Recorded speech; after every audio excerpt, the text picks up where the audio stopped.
जितने लड़के कहते हैं ना कि सर मेरे पास पढ़ने के लिए पैसा नहीं है, तो हम दिल से दुआ देते हैं यार तू लोग का रिजल्ट हो जाएगा। सच बताते हैं, जिसने संघर्ष किया इस जीवन में उसको ये चीज हो जाता है, बहुत उसके अंदर मेहनत आता है पढ़ने के लिए। जिसके जीवन में संघर्ष नहीं है कभी आगे ही नहीं जा सकता है, कभी आगे नहीं जाएगा जो संघर्ष नहीं किया। आपको लगता है खान सर यहाँ आ गए, भाई आप कभी देखे होंगे ना, हम कुछ सारे गुरुद्वारा जो होता है ना, गुरुद्वारा उसमें जाके खाना खाए हम। सोचो गुरुद्वारा में जाके खाना खाए, वो भी नहीं था मेरे पास। गुरुद्वारा में वो लोग ना गरीब अमीर नहीं देखता है, हिंदू मुस्लिम नहीं देखता है, और वहां जाके वो लोग खाना खिला देते हैं। अनाथ आश्रम में जाके खाए हैं, इसलिए आज भी अपना चलाते हैं। तो ऐसा नहीं है कि किसी को कामयाबी बना के मिलती है, लेकिन जो इंसान मेहनत करेगा ना उसे कभी कोई आगे बढ़ने से नहीं रोक सकता। पढ़ाई से मुंह मत मोड़िएगा, समस्याएं आती रहेंगी जाती रहेंगी, आप पे लोग हंसेंगे। याद रखिएगा मेरी बात, जिस जिस पर ये जग हंसा है उसने इतिहास रचा है। हमारे रिलेशन में बहुत से लोग कहते थे कि का ये लड़कवा को पढ़ा रही है, क्या करेगा, पढ़ के कोई राजा महाराजा हो जाता है।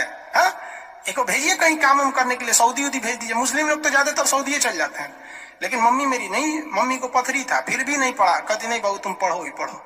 आज तो मन नहीं करता उन लोगों से बात करने का, और कहते हैं कि देखो पढ़ाई का मतलब क्या होता है।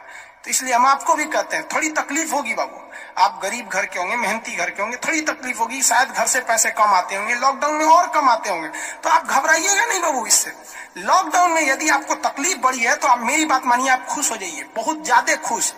रीजन समझिए, रेस में जब घोड़ा दौड़ता है ना, तो घोड़े के पीठ पर बैठा हुआ उस घोड़े का मालिक उसे चाबुक से घोड़े को बहुत मारता है, बहुत मारता है। घोड़ा को दर्द होता है, वो सोचता है कि मेरा मालिक हमको तकलीफ क्यों दे रहा है। उस घोड़े को पता ही नहीं है यार तुम्हारा मालिक तुम्हें जिताना चाहता है।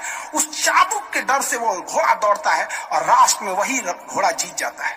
तो याद रखिएगा, आपका मालिक ऊपर वाला है। अगर वो आपको बहुत तकलीफ दे रहा है ना, तो आप उस तकलीफ से घबराइए मत, बल्कि खुश हो जाइए कि आपका मालिक आपको जिताना चाह रहा है। जिस घोड़े को चाबुक नहीं पड़ेगा वो कभी रेस नहीं जीत सकता है। तो जिस इंसान को कभी तकलीफ नहीं देगा भगवान, वो कभी आगे नहीं जा सकता है। वो पत्थर कभी नहीं पूजा जाएगा जिसे छीनी हथौड़ी से तराश कर एक मूर्त की मूर्ति न दी जाएगी यहाँ पर। तो आपके जीवन में अगर तकलीफ नहीं आती है तो आप आगे नहीं बढ़ेंगे। और जिन्हें तकलीफ आती है, गरीबी आती है, समस्याएं देखने को मिलती है, पड़ोसी हंसता है, याद रखिएगा एक दिन वही लोग आपका नाम इज्जत से लेंगे वहां पर। और फिर आप उन लोगों से, खैर आप माफ कर दीजिएगा, सबको माफ कर दीजिएगा, ये बहुत बड़ा अपने आप में बल है। सबसे बड़ा बल नाभिकीय बल होता है, सबसे बड़ा बल, और सबसे कमजोर बल गुरुत्वीय बल होता है। लेकिन हमारे हिसाब से सबसे बड़ा बल होता है कि जब आप गुनाह न किए हो और आपको सजा दिया जा रहा हो, और फिर आप उसे माफ कर दें। कोई आपसे बिना वजह खफा हो जाए और आप उसे माफ कर दें, ये भाई साहब दुनिया का सबसे बड़ा बल है। ये सबके पास नहीं होता है।